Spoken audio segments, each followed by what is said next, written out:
히브리서 두 번째, 오늘 1장 지난주 서론과 1, 2절을 이렇게 간단히 시간 관계상 살펴봤는데, 오늘 나머지 1장에서 살펴보고 시간이 되면 1장 전체를 볼 테고요. 그리고 안 되면 마지막 두 구절 정도는 조금 더 긴 내용인데 또 다시 다음 주에 복습을 하는 차원이라도 이렇게 공부를 살짝 보고 넘어가겠습니다. 오늘 주제는 월등하신 주 예수 그리스도이십니다. 모든 천사들보다 우월하신 그리스도라고 이렇게 1장 4절에서는 제목을 러커 목사님께서 다셨죠.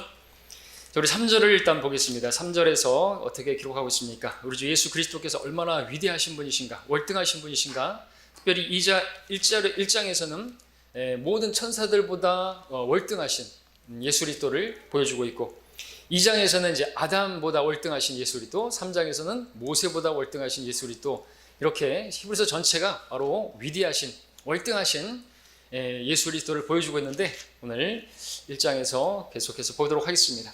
자, 그는 바로 예수 그리스도시죠. 하나님의 영광의 광채시며, 그 영광의 광채이신 그분께서 이 땅에 오셔서 육신을 입으시고 우리를 위해서 십자가에서 죽으시고 부활하셨습니다. 그리고 그 복음을 우리에게 또 주셨습니다. 근데 마귀가, 이 세상 신이 이 복음의 광채가 믿지 않는 자들에게 비치지 못하도록 그렇게 막고 있죠. 복음의 광채, 그리고 또 여기서는 영광의 광채, 주님께서, 그 영광스러운 그분께서 이 땅에 오셨습니다. 그분은 누구신가? 그분은 그분의 인격의 정확한 형상이시고, 그러니까 하나님의 영광의 그 인격의 정확한 형상이시다라고 말씀을 하고 있는 것입니다.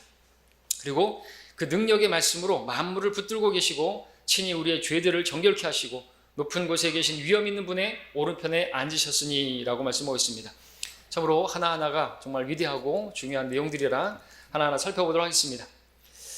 자, 우리 2절에서 우리가 봤던 것처럼 예수님께서는 만물을 상속받으시는 분이라고 했습니다. 이 상속은 땅과 관련되어 있고, 바로 이 땅에 오셔서 주님께서 다윗의 보좌에 앉으셔서 이 세상을 통치하시는 왕국의 그 보좌에 앉으셔서 땅을 통치하시는 것과 관련이 있다 그랬죠. 그래서 그 왕국을 앞두고 바로 마지막 날들, 바로 대환란 때, 그래서 여기 나오는 내용들은 항상 행위와 관련되어 있는 것입니다. 행위. 그래서 이들은 구원을 상속받는 자들이라고 1장의 마지막에 나오죠. 여기서 천사들은 모두 구원의 상속자가 될 자들을 위하여 섬기도록 보내심을 받은 섬기는 영들이 아니냐, 이렇게 말하고 있습니다. 여기서 아주 특별하게 우리가 교리적으로 중요한 부분은 또 히브리서에 또 그 위치가 어딘가를 볼 수 있는 단어인데, 구원의 상속자라는 말입니다. 구원을 상속받는 사람들이 있어요. 구원은 우리에게는 선물이잖아요. 구원은 우리의 행위와 상관없는 것이기 때문에 선물이라고 말하고 있는데, 이들은 상속을 받았어요. 상속을 받기 위해서 그들은 무엇인가를 했어요. 그래서 이들은 우리가 아닌 거죠. 교회가 아닌 것입니다. 지금 이것은 히브리인들에게 지금 보내지고 있는 것이죠. 예수님께서 죽으시고 묻히시고 부활하시고 바로 그 사도행전 그 7장 전에 바로 그 상황에서 그들은 우리 아까 불렀던 노래처럼 아들을 보고 믿는 자는 구원을 받으리라. 예수님께서 오셨을 때 천국을 받아들였으면, 그분이 메시아인 걸 받아들였다고 한다면, 그리고 그들이 마태복음에서 그 말씀하셨던 그런 산상수훈에 관한 그런 말씀들까지, 그 왕국의 법들을 또 이렇게 순종해야 되는 것이 필요하지만, 바로 그 시대에 바로 해당되어지는 그러한 교리적인 내용들이라는 것이죠. 그래서 히브리서는 다시 말씀드리지만 교회와 또 대환란 때 이렇게 그 과도기, 교회에게 하시는 말씀도 있어요. 예수님께서 죽으시고 장사되시고 승천하셨기 때문에. 그런데 바로 그 과도기적인 시간에서 이제 환란으로 넘어가는 그 환란 때 그 유대인들에게, 히브리인들에게 바로 하시는 말씀이 있기 때문에 이 말씀이 참 어렵게 느껴지는 것이죠. 교리의 교차로가 합니다. 교차로에서 신호등도 참 우리가 잘 초보 운전하는 사람들은 헤매잖아요, 그죠? 그리고 그 교차로가 더 많을수록 5차선이고 6차선이고 더욱더 힘들어질 텐데, 이게 그렇게 한 방향으로만 가는 것이 아니라 교차되기 때문에 더욱더 좀 복잡해 보일 수 있고 어려워 보일 수가 있는데, 자, 우리 이 시대와 대상을 나눠야 되게 됩니다. 이 수신자가 누구인가를 안다면 크게 어렵지 않게 된다라는 말씀을 또 드립니다.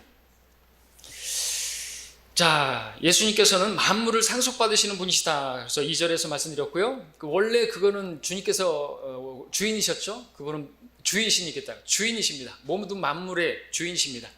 근데 그분께서 이 땅에 오셔서 그 일을 하셨고, 그래서 그 누구도 시비를 걸 수가 없어요. 천사들도 시비를 걸 수가 없습니다. 모든 이름 위에 예수님께서 높여지시고 영광을 받으시는데, 그래서 그만큼 낮아지셨기 때문에 그렇죠. 육신을 입고 이 땅에 오셔서 십자가에서 죽으셨기 때문에 이제 그런 육신으로 오신 예수 그리스도에 대해서 오늘 이 1장에서 좀 이야기하고 있습니다. 자, 영광의 광채시고 인격의 정확한, 그분의 인격의 정확한 형상이다 그랬습니다. 아담은 하나님의 형상으로 지음을 받았죠. 하나님의 형상을 따라 지음을 받았습니다만, 예수님께서는 바로 하나님의 형상 그 자체, 인격의 그 정확한 형상이라고 말씀하고 계십니다. 그 형상을 따라 지음을 받았는데 범죄함으로 인해서 하나님의 형상을 잃어버렸어요. 영이 죽어버렸기 때문에. 근데 하나님의 아들이신 그분께서, 그 하나님의 인격의 정확한 형상이신 그분께서 이 땅에 오셔서 우리를 위해서 구속하시고, 그분을 받아들이면 하나님의 아들의 형상을 우리가 회복하게 되는 것이고, 그래서 우리는 요한복음 1장 12절의 말씀에 따라 하나님의 아들들이 되는 것이죠. 하나님의 아들들이 된 것입니다. 놀라운 신분을 얻은 것이죠. 그렇다고 해서 우리가 하나님의 아들이라고 말하기는 좀 뭐하죠? 그분이 하나님의 아들이시고 우리는 그분의 아들들이라고 그렇게 표현하고 있습니다. 그렇죠? 예. 그래서 우리가 하나님의 아들이 되었다고 해서 예수님하고 맞먹으면 안 되는 것이죠. 그분께서도 히브리서에서 그분이 우리의 맏형이 되셨다고 해서 우리가 동생들이라고 해서 그 하나님이신 그분을 우리가 뭐 존중하는 데 있어서 뭐 마치 형을 대하듯이 그렇게 대하는 것은 또 경고가 아니겠죠.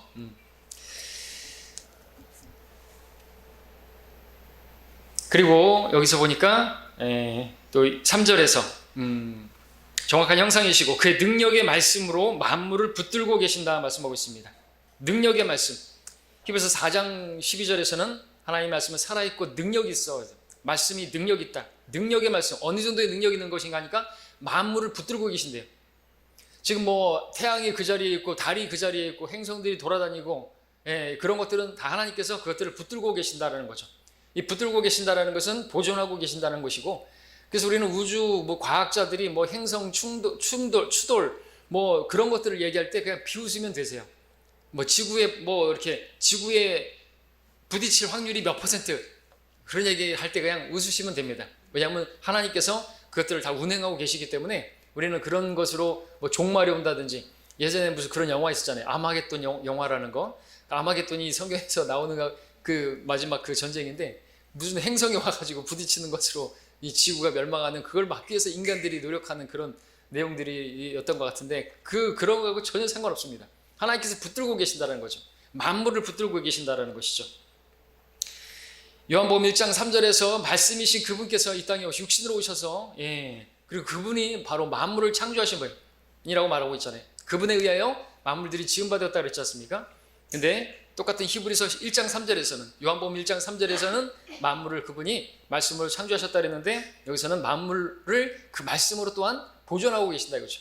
말씀으로 창조하시고 말씀으로 그것들을 보존하고 붙들고 계신다 이거죠. 세상의 모든 만물들은 그래서 그분의 말씀으로 지금 지켜지고 있는 것입니다. 움직여지고 있는 것이죠. 태초에 빛이 있으라 말씀하신 그 말씀으로 만물을 창조하신 그분께서 동일하게 말씀으로 붙들고 계시다라는 것입니다. 자, 해, 달, 별들, 산천, 천목, 모든 것이 그분의 섭리대로 움직이고 새 한 마리조차도 하나님께서 허락지 않으시면 땅에 떨어지지 않습니다. 믿기 어려운 부분이죠. 많이 새들이 막 떨어져 죽고 뭐 죽고 하는데 그게 하나님의 섭리 가운데 있다라고 우리는 볼 수가 있어야 되는 것이죠.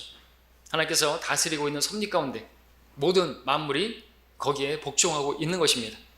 그런데 이 섭리에, 그 말씀에 유일하게 복종하지 않는 한 존재가 있으니 바로 인간이죠. 바로 인간이 하나님께서 주신 그 자유의지로 하나님을 거부하고 있는 것입니다. 여러분, 하나님께서 짐승들에게 말씀하시면 다 말을 들어요. 닭에게 2번 눌러 그러면 2번 눌고요. 그 해가 뜨기 전에 2번 눌러 그러면 2번 눌고요. 3번 눌라고 하면 또 3번 울겠죠. 또 고래에게 어떤 사람을 삼키라고 하면 삼키고요. 뱉으라고 하면 뱉어요. 실제로 그랬잖아요. 요나에게. 까마귀에게 누구를 부양하라고 하면 그렇게 부양해요. 베드로가 낚시를 던지면 물고기야 그 낚시를 물어라 그러면은 물고기를 물어요. 다 하잖아요. 근데 인간만이 하나님께서 자유의지를 주셨기 때문에 그렇죠. 그 자유의지를 주신 것은 사랑입니다. 그렇죠? 하나님께서 인간을 창조하시고 자유의지를 주지 않았다면 그건 하나님은 정말 폭군인 것이에요. 마치 이슬람처럼 무조건 나에게 복종해야 되는 거예요. 선택할 수 있는 게 없어요. 그 에덴의 동산 중앙에 선악과를 만들어 놓으신 이유가 뭡니까? 그것을 보면서 뭐 하는 거예요? 먹으면 안 되잖아요? 먹으면 안 된다고 말씀하신 그 말씀을 지키면, 그 말씀을 자기가 복종하면, 그거는 뭡니까? 그게 뭐예요? 하나님을 사랑하는 것이에요. 맞죠? 왜냐하면 아담은 그 선악과만 먹지 않는 그게 계명이에요. 유일한 계명이 있어요. 그 계명을 누가 지켜요? 너희가 나를 사랑하면 내 계명들을 지키라. 그 말씀을 근데 지키고 안 지키고 그 나에게 자유가 있어요. 그 자유롭게 인간을 만드셨단 말이죠. 그러니까 하나님께서는 그 마음을 다해 사람을 사랑하기 원하고 그 마음으로 정말 하나님을 기쁘시게 하기 원하는 거예요. 자원해서 주님을 기쁘시게 해드리기 원하지. 그러니까 그거 하나예요. 그거 하나. 그죠? 사랑하면 내 말을 지키라 이거죠. 그래서 그 사랑을 원하셨던 것입니다. 그리고 하나님께서 그 에덴에 그렇게 다 만드시고 인간을 지으신 것도 하나님과 교제하기 위함인 것이죠. 사랑의 교제를 하기 위한 것이에요. 근데 그것을 어겨버렸습니다. 그게 죄라고 말하고 있는 것이죠. 그러니까 선악과를 하나님께서 만들기 어려워서, 다른 것들은 다 만들기 쉬운데 그거는 특별히 어려워가지고 내가 아끼려고 아니면 혼자 먹으려고 그렇게 먹지 말라고 한 게 아니잖아요. 그죠? 하나님께서 그걸 또 그 선악과는 이거 위험한데 치워버렸으면 좋겠다. 그래서 근데 치우려고 하니까 능력이 좀 부족해가지고 못 치우고 그냥 내버려 두신 게 아니잖아요. 그렇죠? 왜 두셨나 이거죠. 하나님께서는 자유의지를 주시고 인간 로봇으로 만든 게 아니에요. 무조건 복종해. 하는 사람과 전혀 상관없어요. 이슬람의 그 시는 거기에는 코란에는 한 번도 사랑이라는 단어가 나오지 않는다 그랬죠. 한 번도 안 나온다 그랬죠. 사랑이. 우리 성경에는 많이 나오는데 말이죠. 첫째 계명이 사랑인데 말이죠. 그렇죠? 우리 자녀들에게도 무엇을 요구합니까? 순종을 요구하잖아요. 그렇죠? 사랑하면 순종하는 거죠. 너가 나를 사랑하냐? 내 말들을 지키라. 말씀하고 있지 않습니까? 사랑은 그냥 말로만 하는 게 아니에요. 그 말을 지키는 것이죠. 행위로서 그렇게 지켜야 하는 것입니다. 자, 근데 모든 자연 만물이 그 능력의 말씀에 따라 지금 붙잡힌 바 되어서 존재하고 움직이고 있다라고 말하고 있습니다. 인간만이 그렇게 하고 있지 않다. 좀 우리가 생각해 볼 필요가 있죠. 근데 구원받은 우리까지도 그러면 안 되겠죠. 구원받은 우리가 계속해서 하나님 말씀에 순종하지 않고 내 안에 계신 성령님과 다투려고 하면 안 되겠죠. 말씀을 하시는데 순종하라고 하는데 순종하지 않으면 안 되겠죠. 그건 사랑하지 않는 것입니다. 하나님 사랑하지 않는 것은 첫째 계명을 어기는 것이죠. 자, 3절 그 다음에 보면은 그가 친히 우리의 죄들을 정결케 하시고 라고 말하고 있습니다. 앞에서는 창조주 하나님을 말씀하셨다면 이제는 구속자, 우리를 구원하신 구주를 나타내고 계시죠. 그분께서는 우리 죄들을 정결케 하시고, 그 죄들을 정결케 하는 것은 뭡니까? 유일한 것은 피죠. 그죠? 우리 히브리서 9장을 보십시오. 히브리서 9장 22절에 보시면 죄들을 정결케 하는 것이 무엇인지를 나오고 있습니다. 9장 22절에 율법에 따르면 거의 모든 것이 피로써 정결케 되라니 피 흘림이 없이는 죄 사함이 없느니라 그랬습니다. 그래서 구약에 그렇게 많은 그 짐승들이 죽었던 것이고 예수님께서는 그것들의 모형이었지만 바로 실체이신 그분이 어린 양으로 오셔서 피를 내신 것입니다. 그 피가 아니면 죄들을 정결케 할 수 없기 때문에 우리 그 죄들을 정결케 하시기 위해서 그분께서 육신을 입고 이 땅에 오신 것이죠. 피와 살에 참여하신 것이죠. 어디 나오죠? 히브리서 2장에 나오죠. 함께 볼까요? 2장 어디죠?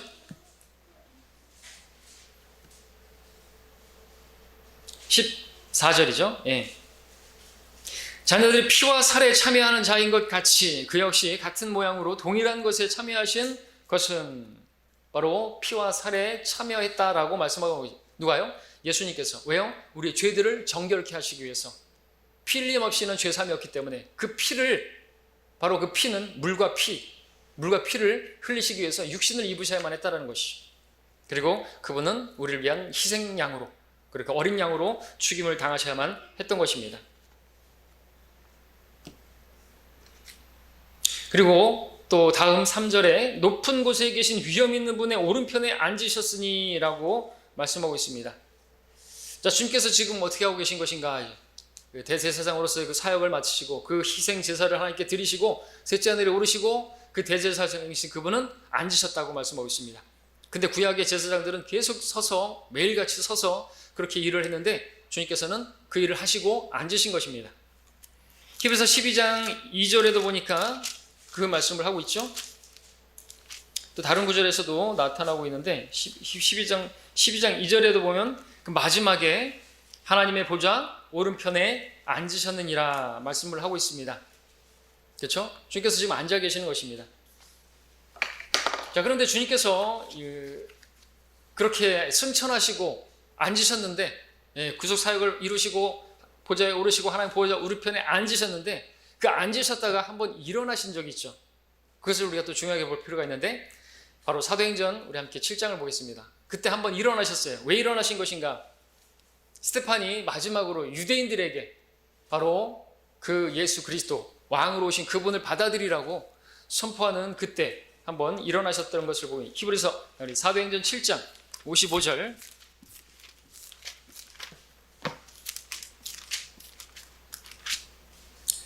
55절 56절에 보면은 그러나 그는 성령으로 충만하여 하늘을 주시하여 우러러보니 하나님의 영광과 예수께서 하나님의 오른편에 서신 것을 보고 말하기를 보라 하늘들이 열리고 인자가 하나님의 오른편에 서신 것을 보노라고 하니 문자 그대로 서신 거예요. 앉아 계셔야 되는 분이 서 계시네요. 이 무슨 뜻일까? 왜 서신 것일까? 대부분의 많은 주석가들이 돌에 맞아 죽어가는 그 스데반 이제 순교당하는 그를 맞이하기 위해서 주님께서 서셔서 영접하려고 서셨다 이렇게 말을 하지만 그건 성경과 전혀 다른 그런 공허한 소리에 불과한 것입니다. 왜냐하면 지금 이때는 아직 스데반이 돌에 맞지도 않았고 죽어가지도 않았고 그런 상황인 것입니다. 만약에 순교하는 스데반을 맞이하기 위해서 예수님께서 서신 것이라고 한다면 주님께서 계속 섰다 앉았다 섰다 앉았다 하셔야 돼. 왜? 교회사 기간 동안에 얼마나 많은 순교자들이 죽임당했던 것입니까? 그럼 그들이 죽을 때마다 그들을 맞이하기 위해서 서셨다고 한다면 섰다가 앉았다가 섰다가 앉았다가 쉴 수 없이 왜 얼마나 많은 사람들이 그렇게 죽임당했던 것인가요? 믿음을 부인하지 않고 주님을 증거하다가 그렇게 이 스데반도 주님을 증거하다가 그 메시아로 오신 그리스도를 받아들이라고. 그래서 진리는 무엇입니까? 그때 마지막으로 주님께서 이 스데반을 통해서 이제 그 왕국 복음을 선포하시는 이 유대인들에게 우리가 아니에요. 이방인이 아니에요. 그들에게 히브리인들에게 그러니까 믿지 않는 이들에게 하나님께서 기회를 주신 것입니다. 사도행전 2장에서 사도들을 통해서 그렇게 오순절에 선포하셨고 그죠? 근데 4장에서 그 사도들은 거부를 당했고 매를 맞고 쫓겨났고 7장에서 다시 한번 이 스데반을 통해서 기회를 주신 거예요. 이들이 그때라도 받아들였다고 한다면 예수 그리스도를 민족적으로 그들이 받아들였다면 민족적인 회개가 일어났다고 한다면 예수님께서 그러니까 이 말씀은 예수님께서 내려오시기 위한 서심인 것이죠. 이때는 특별한 일을 이루어질 수 있는 상황이었던 것입니다. 예수님께서 재림하셔서 왕국을 세우실 수 있는 바로 그 천국이 가까이 왔노라고 말씀하셨던 그 가까이 온 그 시점이라는 것이죠. 그 목적으로 일어나신 것이지 다른 목적으로 맞이하기 위해서 일어나는 그것은 개그에 지나지 않은 것입니다. 재림하시는 그 상황인 것입니다. 그 사실을 또 어떻게 알 수 있는 것이냐? 지금 스데반이 예수님을 그 하늘에 서 계신 예수님을 무엇이라고 불렀는 것인가? 바로 인자라고 불렀던 것에서 또 분명해지는데요. 55절에서는 예수께서 하나님의 오른편에 서신 것을 보고 했는데 56절에서는 인자가 하나님의 오른편에 서신 것을 보노라 하고 있습니다. 인자라는 말은 항상 예수님께서 이 땅에 오시는 것과 관련되어서 나타나는 것입니다. 그래서 사복음서에서 인자라는 그 표현으로 예수님께서 많이 불리셨죠. 그러나 교회 시대 사도 바울 서신에서는 인자라는 단어가 사용되질 않습니다. 그리고 이제 계시록에서 예수님께서 재림하시는 상황에서 다시 인자라는 표현이 나오는 것이죠. 사람의 아들, 육신으로 오셔서 실제로 이 땅에서 통치하시게 될, 그리고 이 땅에 오셔서 통치하시고자 오셨던 그 초림과 그리고 재림 때 바로 불려지는 호칭이 인자라는 호칭이라는 거죠. 그래서 여러분 잘 아시는 누가복음 18장 8절에서 인자가 세상에 올 때 세상에서 믿음을 찾아볼 수 있겠느냐 말씀하셨잖아요. 그때도 인자라는 표현이 나오고 있습니다. 인자는 바로 그런 예수님께서 이 땅에 오시는 그분과 관련되어 있는 것입니다. 그래서 사도행전 7장에서 예수님께서 서신 것은 바로 내려오시기 위해서, 재림하시기 위해서 그렇게 서신 것이다 라는 것입니다. 그러나 유대인들이 마지막까지 그 왕을 거부하고 스티판을 돌로 쳐 죽임으로써 하나님께서는 어떻게 하셨을까요? 다시 그 보좌에 앉으셨겠죠. 그렇게 앉아 계시고 계시는 것입니다.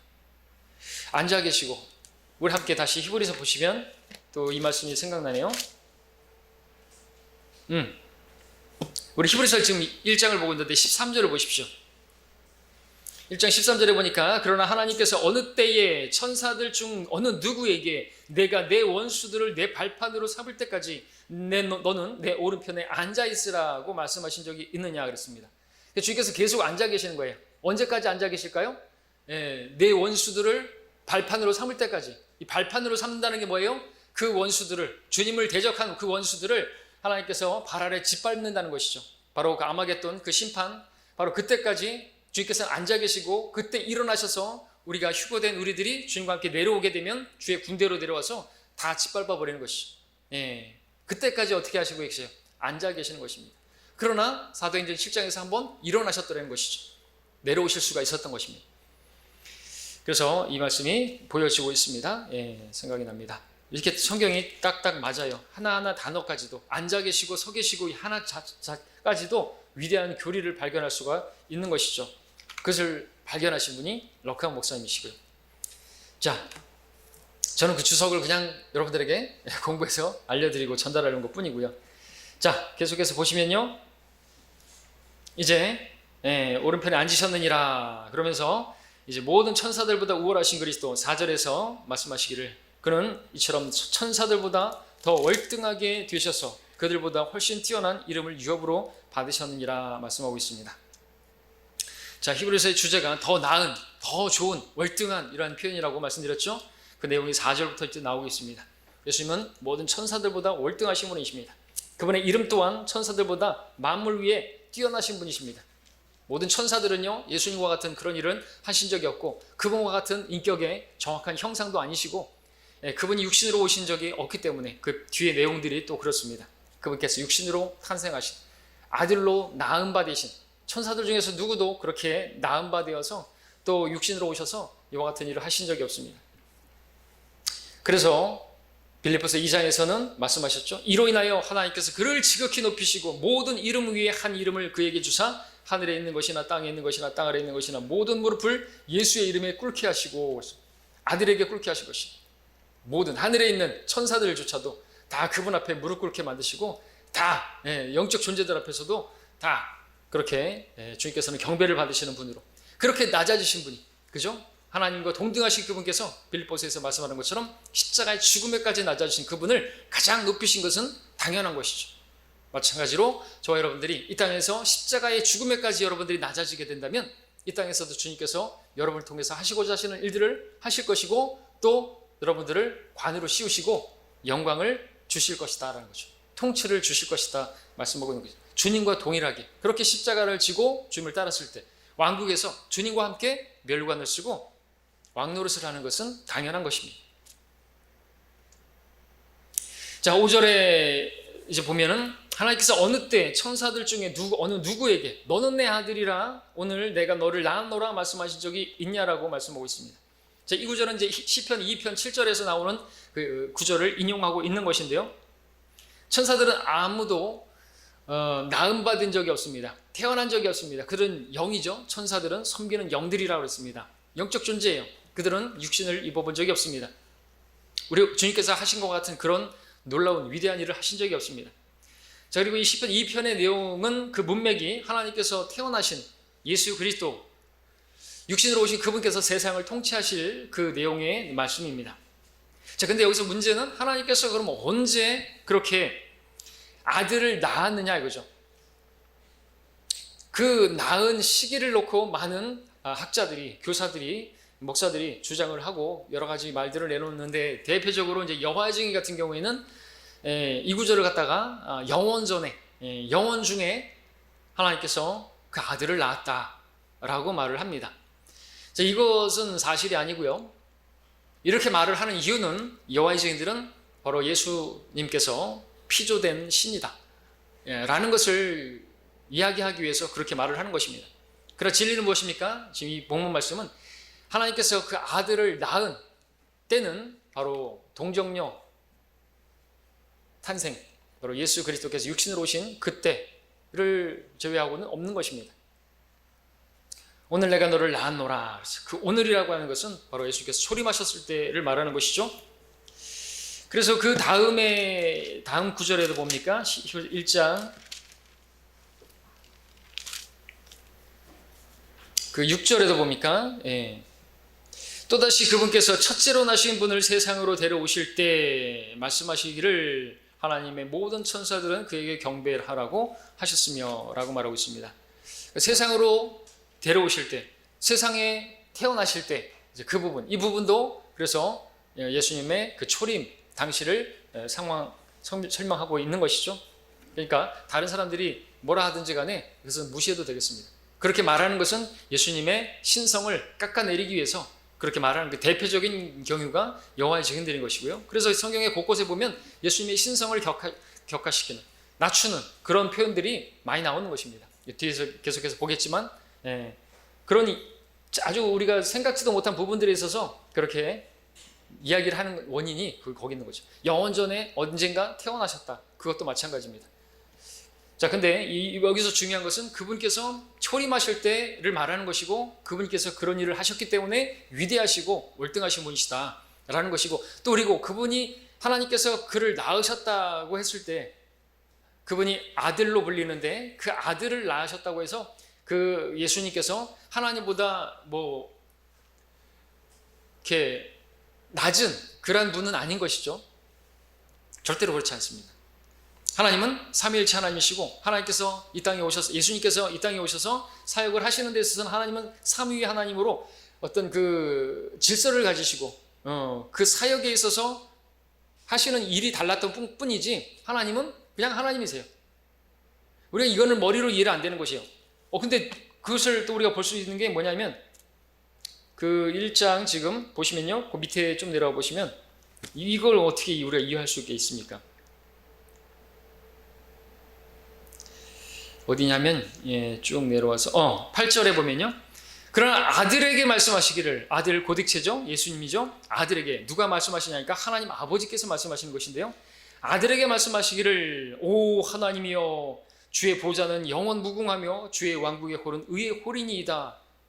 여러분 이해가 됩니까? 아버지가 아들에게 지금 이렇게 말하는 것이요, 하나님이여 라고 말하는 거죠. 그래서 이 부분을 가지고 예수님께서 말씀하셨잖아요. 그 바리새인들에게, 그 시험하는 그들에게 주께서 내 주께 말하기를, 그러면서 이제 내 원수들을 내 발판으로 삼을 때까지 보좌에 앉아 있으라. 그러면 다윗이 자기 자손을 향해서 그 주라고 말하는 것에 대해서 어떻게 생각하느냐? 그러니까 바리새인들이 꼼짝 못했지 않습니까? 예수님의 신성에 대해서. 예수님과 하나님은 동등하신 분이세요. 삼위일체라고 하는 부분이 그것이죠. 월등하시고 그리고 이렇게 차등이 있고 그런 분이 아니라는 거죠. 아들이지만 그분 하나님이세요. 그 속성이 그렇다는 거죠. 쉽게 해서 우리가 그렇게 표현하잖아요. 하나님께서 아들을 낳으시면요, 그 아들은 하나님인 거예요. 아들 하나님인 것이죠. 이해가 안 되십니까? 사람이 사람을 낳았어요. 자, 사람이 사람을 낳았어요. 이거는 뭐죠? 사람보다 못한 어떤 짐승입니까? 아니잖아요. 짐승이 짐승을 낳았어요. 개가 개를 낳았어요. 이 개는 그 개보다, 아버지 개보다, 어머니 개보다 낮은, 그 개만도 못한 그런 개입니까? 아니잖아요. 개는 개인 거예요. 사람도 마찬가지예요. 사람이 사람을 낳았어요. 아들을 낳았어요. 사람이죠. 하나님께서 하나님을 낳았어요. 아들을 낳았어요. 뭐죠? 하나님이란 말이죠. 그것을 말하는 거죠. 그래서 그분께서는 삼위일체 하나님, 동등하신 분이시다라는 것을 우리가 이해한다면 하나님께서, 아버지께서 아들에게 오 하나님이요 라고 말하는 그 부분이 우리가 하나도 이상하지 않는다. 우리는 좀 이상할 수 있어요. 우리는 아버지 아들 관계에서, 동방예의지국에서 어떻게 아버지가 아들에게 이렇게 말을 하나 생각할 수도 있겠고 할 텐데 그렇지 않다라는 거죠. 삼위일체 하나님. 그래서 이거를 머리로 이해할 수는 없는 것입니다. 구원받고 하나님을 성경대로 믿는다고 한다면 이 부분도 믿을 수가 있는 것이죠. 그러니까 그래서 미국의 전도지들을 이렇게 보면은 이제 만화 전도지 같은 데 보면 아버지 하나님께서 아들 하나님에게 아들이시여 내려가서 저들을 구원하소서 뭐 이런 이렇게 극존칭으로 그렇게 하는 그런 표현들이 있어요. 여러분들 나중에 어디 직전도지 같은 것도 읽어보시면은 그런 식으로 나오는 거죠. 아들에게 말하기를 하나님, 아들 하나님이여 이시여 그렇게 해주시지 않겠습니까? 그러면 아들이 예 알겠습니다 아버지시여 이런 식으로 그런 부분들이 성경적인 것입니다. 사실은 그래요. 더 할 말이 있지만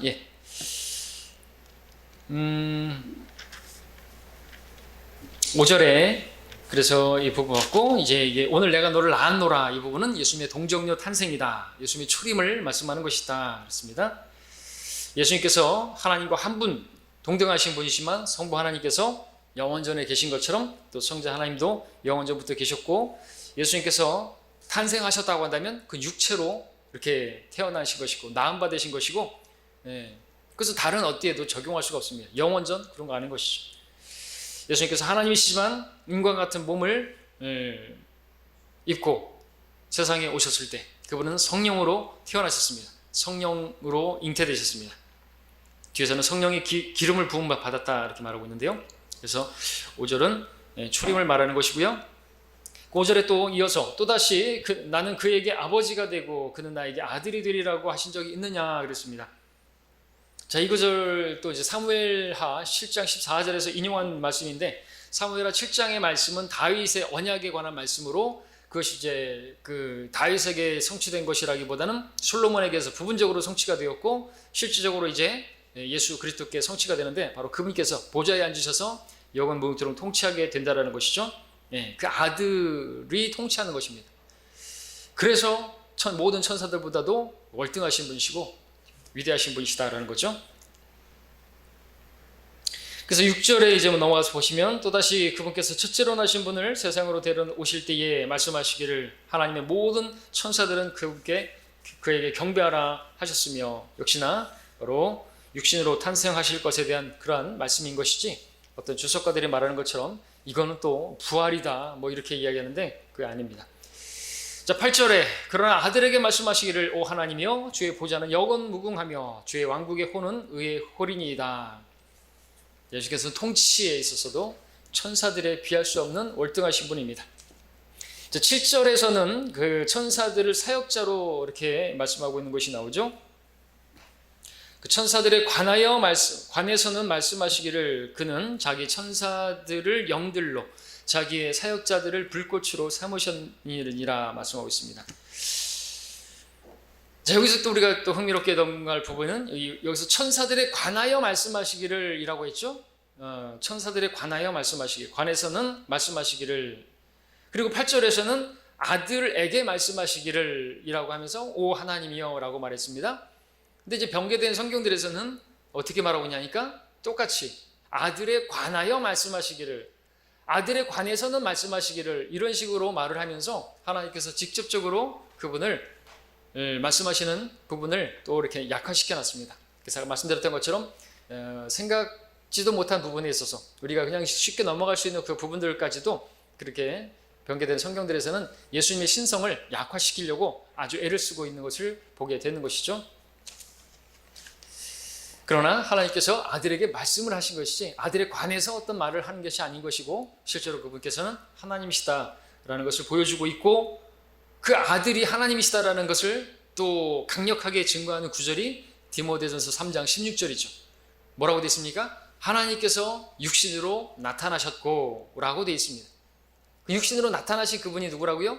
하나님이시다 이거죠. 그것이 경건의 신비고 논쟁하면 안 된다는 것이죠. 논쟁이 여지없이 위대하다고 그러죠. 개역성경과 변개된 성경들은 그는 육신으로 나타나셨고 라고 하게 되면 그 의미가 그 목적이 다 달라져 버리는 거죠. 경건의 신비가 위대한 것은요 하나님께서 육신으로 오신 것이 위대한 것이지 그가 육신으로 오셨다는 것은 하나도 위대한 게 아니고 누구나 다 알고 있는 거죠. 예수님께서 육신을 입고 오신 것, 육신으로 오셨다. 그걸 모르는 사람 어디 있어요? 근데 그 놀라운 것은 그분이 하나님이시다라는 거죠. 그리고 아들이시고 그 아들은 하나님이시다라는 거죠. 삼위일체 하나님을 우리가 볼 수가 있는 것입니다. 그리고 구절을 보시면요, 또 구절을 보시면 여기서도 삼위일체 하나님이 나오시는데,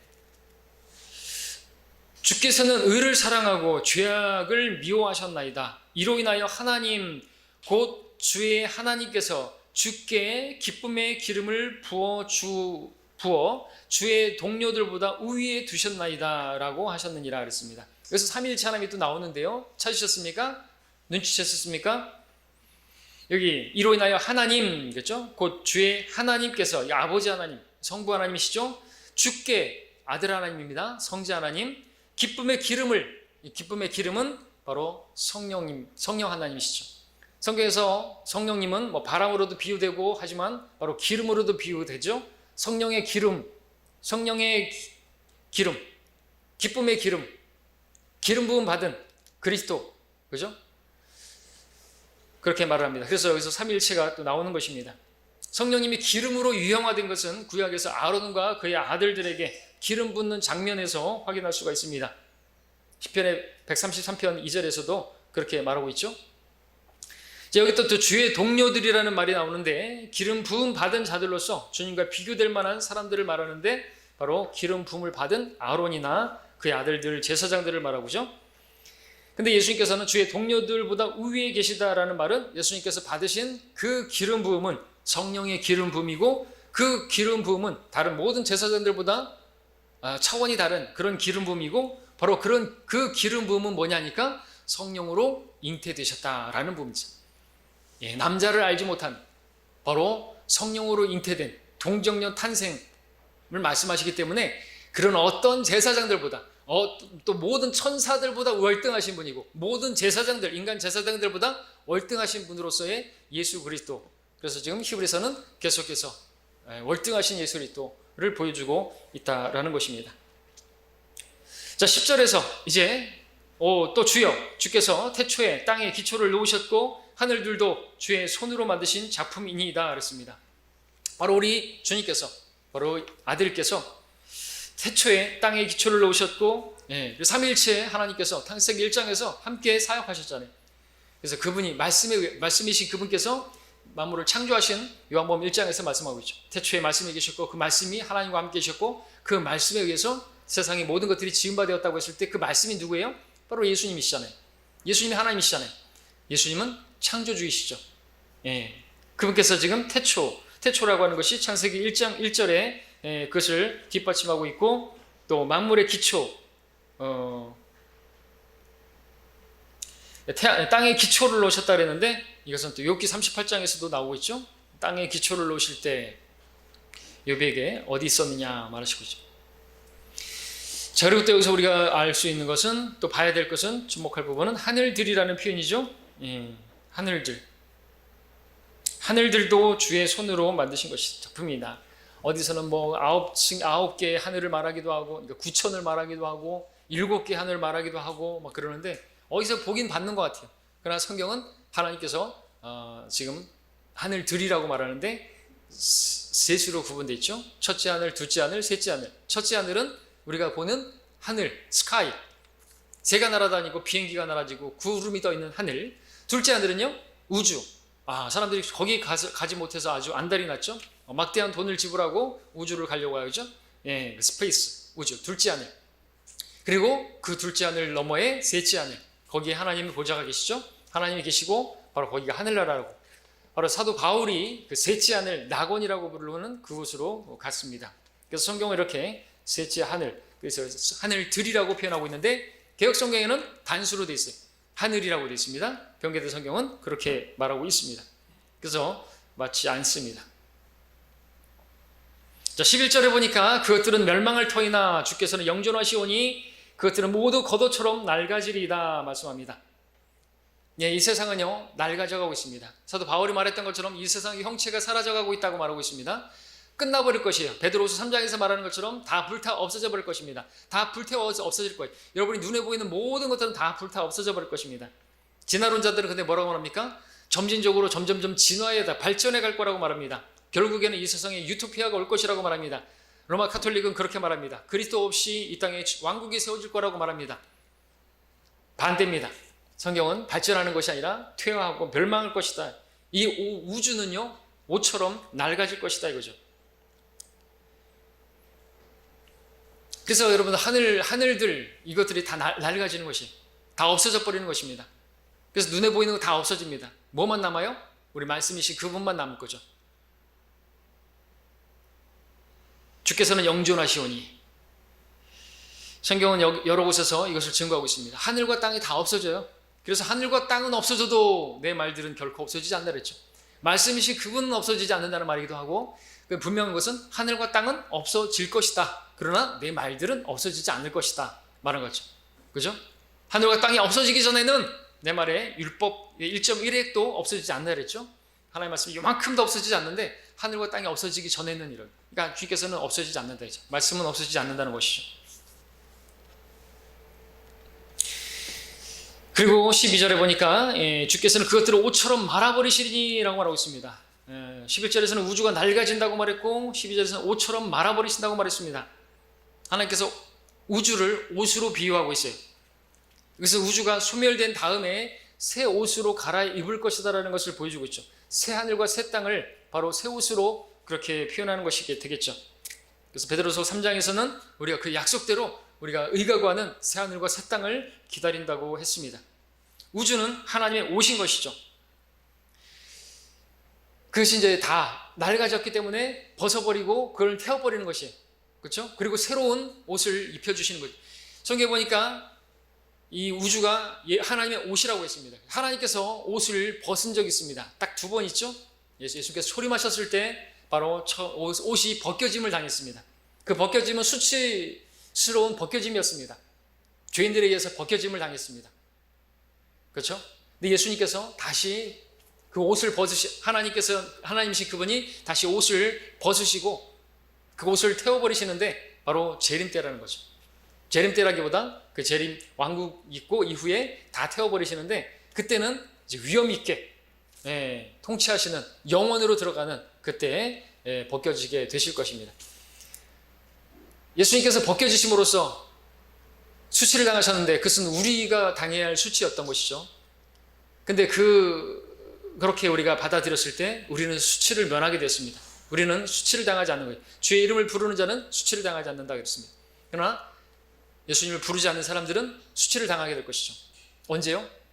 하나님의 심판석에서, 백보자 심판석에서 다 불타 없어져 버리고 하늘과 땅이 다 없어져 버리고 허공에 떠가지고 히브리서 4장 12절, 13절에서 14절에서 어떤 피조물도 그분 앞에 나타나지 않는 것이 하나도 없나니 오직 만물이 우리가 회개해야 하는 그분의 눈앞에 벌거벗겨진 채로 명백히 드러나게 되리라.